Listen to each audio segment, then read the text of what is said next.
रश्मि और पूजा दोनों best friend थे।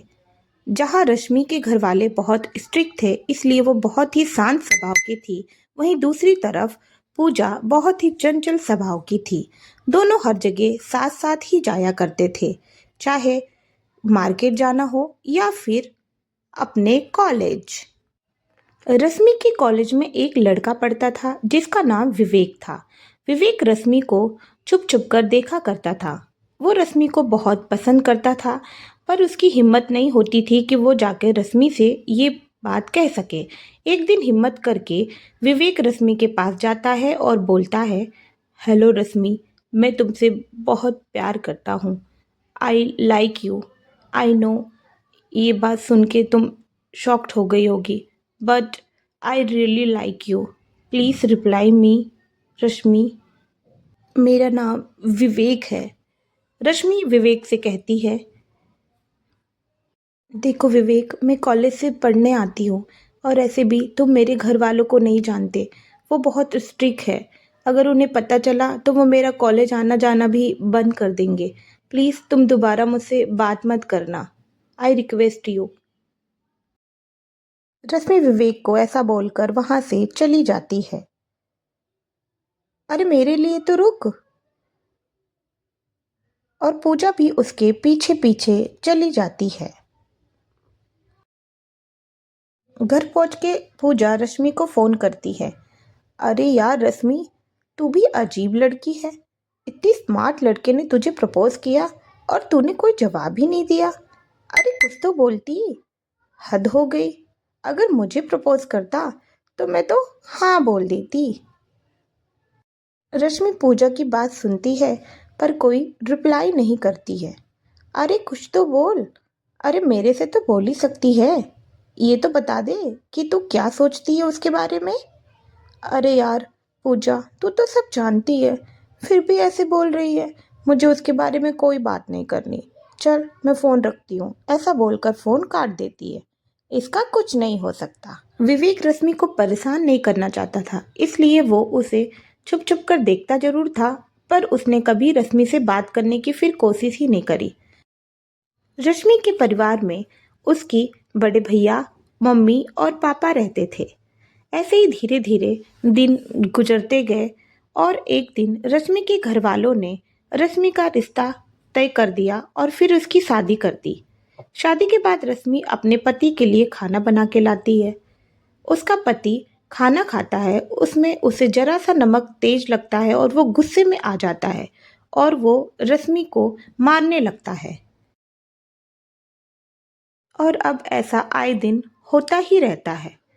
रश्मि थक हार के अपनी मम्मी को फ़ोन करती है। हेलो मम्मी, विकी मुझे बहुत मारते हैं। मैं बहुत परेशान हो गई हूँ मम्मी। प्लीज़ या तो आप पापा और भैया में से किसी को भेज दो, वो लोग विकी को समझा दे। मैं तो परेशान हो गई हूँ। मुझसे और बर्दाश्त नहीं होता मम्मी। मुझे बहुत तकलीफ़ होती है, बहुत दर्द होता है। उसकी मम्मी बोलती है, बेटा ऐसे छोटे छोटे बातों में फ़ोन नहीं किया करते। अरे अभी तेरी शादी को दिन ही कितने हुए हैं। धीरे धीरे तुम दोनों एक दूसरे को समझो तो सही। और तुम अपने पति की पसंद नापसंद सबको समझो और उसे खुश रखने की कोशिश करो बेटा। यहाँ तेरे भाई की भी शादी पक्की हो गई है। अगर तू अभी यहाँ आके बैठ जाएगी तो लोग तरह तरह की बातें करेंगे। फिर मैं किस किस की बातों का जवाब दूंगी। और फिर लड़की तो अपने ससुराल में ही अच्छी लगती है। सब ठीक हो जाएगा बेटा। ठीक है मम्मी, आप कह रही हैं तो ठीक ही होगा। उसके बाद रश्मि पूजा को फ़ोन करती है और अपने दिल की बात पूजा से बताती है। पूजा कहती है, यार तू टेंशन मत ले, मैं कल ही तुझसे मिलने आती हूँ। ऐसा बोलकर दूसरे दिन पूजा रश्मि से मिलने आती है और कहती है, यार रश्मि, ये तूने क्या हाल बना रखा है अपना, और इतनी सारी चोटें लगी हैं तुझे। तेरा पति इंसान है या हैवान, इतना मारता है तुझे और तूने इससे पहले कुछ बोला भी नहीं।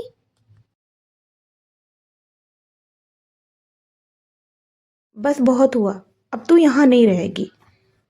कोई बात नहीं पूजा, मम्मी ने बोला है धीरे धीरे सब ठीक हो जाएगा। दोनों बात ही कर रहे होते हैं तभी रश्मि का पति वहां आ जाता है। पूजा विक्की को देखकर बहुत गुस्सा होती है और गुस्से से उसे बोलती है कि अरे तुम इंसान हो या हैवान, इतना कोई अपनी बीवी को मारता है क्या? दिमाग से पागल हो गए हो क्या तुम? अकल नहीं है तुम्हें? अरे ये मेरी बीबी है, मैं इसे मारूं पीटूं कुछ भी करूं, तुम होती कौन हो मुझे बोलने वाली, वो भी मेरे घर पे आकर। और ये मेरी बीबी है, मैं इसके साथ कुछ भी कर सकता हूँ, मैंने शादी करी है इससे, मेरा हक बनता है। और सुनो, दोबारा मेरे घर पे नज़र मत आना, ऐसे बदतमीजी से बात करने वाले मुझे बिल्कुल पसंद नहीं है। समझ में आया तुम्हें? पूजा एकदम गुस्से में उससे कुछ बोलने ही वाली होती है, इतने में रश्मि उसे समझाती है और वहाँ से चले जाने के लिए कहती है और पूजा वहाँ से गुस्से में चली जाती है। एक दिन रश्मि मार्केट जा रही होती है, तभी उसकी मुलाकात विवेक से हो जाती है। विवेक उसे देखकर चौंक जाता है और बोलता है, तुम रश्मि हो ना? कितने दिनों बाद तुम्हें देख रहा हूँ, आई एम सरप्राइज। और ये क्या हाल बना रखा है तुमने? इतनी सारी चोटें कैसे लगी है तुम्हें? बताओ, मैंने सुना है तुम्हारी शादी हो गई, तुम खुश तो हो?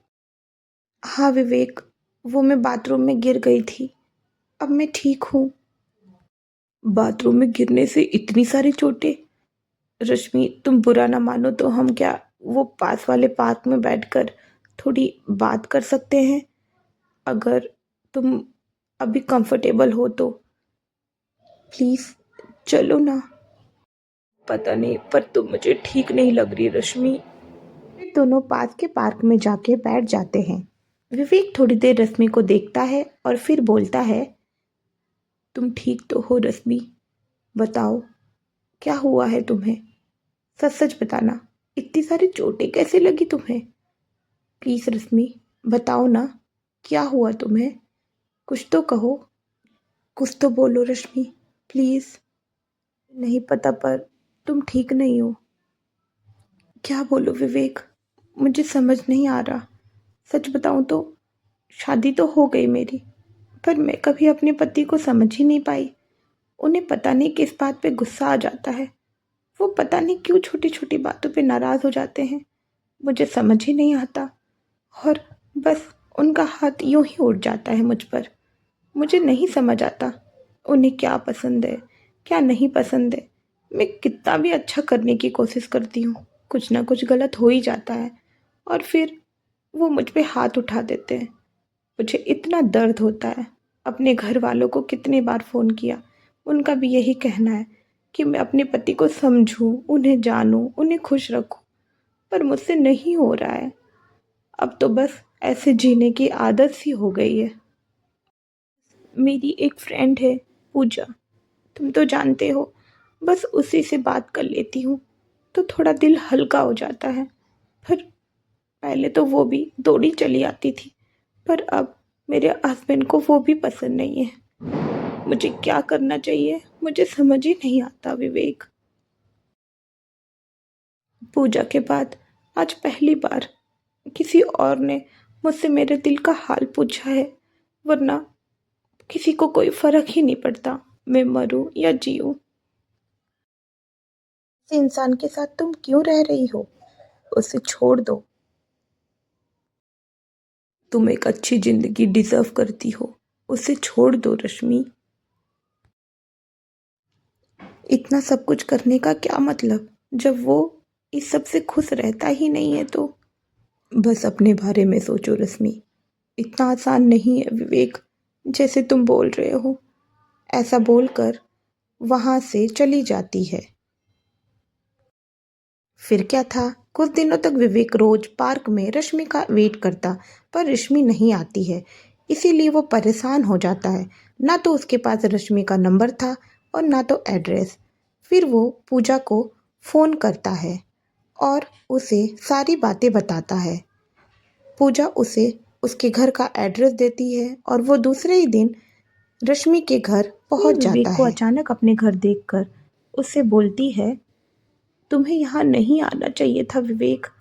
अगर विकी ने तुम्हें यहाँ देख लिया तो वो मुझे बहुत मारेगा। तुम यहाँ क्यों आए विवेक? प्लीज़ चले जाओ यहाँ से। नहीं रश्मि, तुम्हें अब उससे डरने की कोई ज़रूरत नहीं है। मैं तुम्हें पार्क में बोल नहीं पाया, मैं अभी भी तुमसे बहुत प्यार करता हूँ। प्लीज़ रश्मि, तुम समझने की कोशिश करो, वो तुम्हारे लायक नहीं है। दोनों बात कर रहे होते इतने में विकी वहाँ आ जाता है।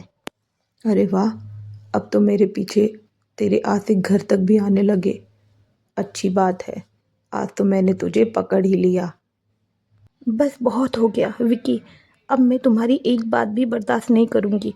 मैंने सोचा कि तुम कभी ना कभी तो सुधर ही जाओगे, इसीलिए मैंने सब कुछ बर्दाश्त किया।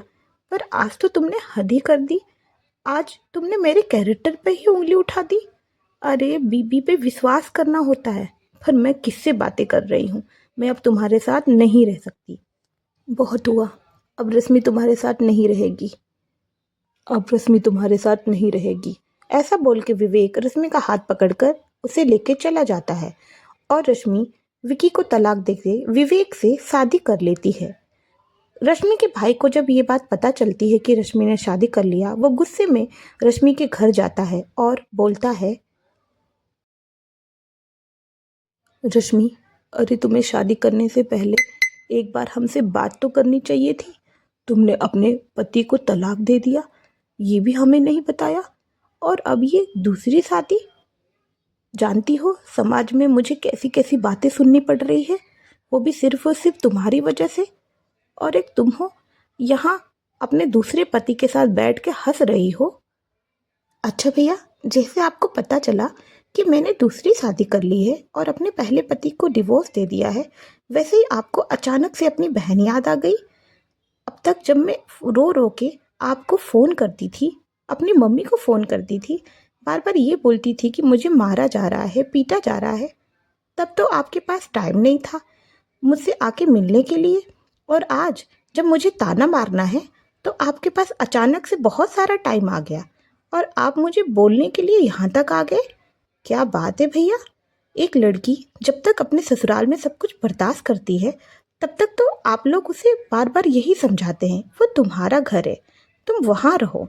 और जैसे ही वो लड़की अपने हिसाब से अपनी ज़िंदगी जीना शुरू करती है, वैसे ही आप लोग आ जाते हो उसे ये बोलने के लिए कि उसने गलत किया है। क्या समाज है। अरे ऐसी फैमिली होने से तो अच्छा है लड़की की कोई फैमिली हो ही ना। जब मुझे परेशान किया जा रहा था, मारा जा रहा था, तब आपको मेरी याद नहीं आई, तो अब भी आपको मुझे याद करने की कोई ज़रूरत नहीं है। जब आपको याद नहीं था कि आपकी कोई बहन है, तो अब भी आप भूल जाइए कि मैं आपकी बहन हूँ। आज के बाद मेरा और आपका कोई रिश्ता नहीं है, मेरा कोई परिवार नहीं है। मैं जैसी भी हूँ, जो भी हूँ, जी सकती हूँ और मैं जी लूँगी। आप दोबारा मेरे घर कभी मत आना। मुझे ऐसे भाई की कोई ज़रूरत नहीं है जो सिर्फ़ और सिर्फ़ नाम का भाई हो। इससे तो अच्छा मैं अकेली ही काफ़ी हूँ। और हाँ, टेंशन मत लेना, अब मैं आपको फ़ोन करके कभी नहीं रोने वाली।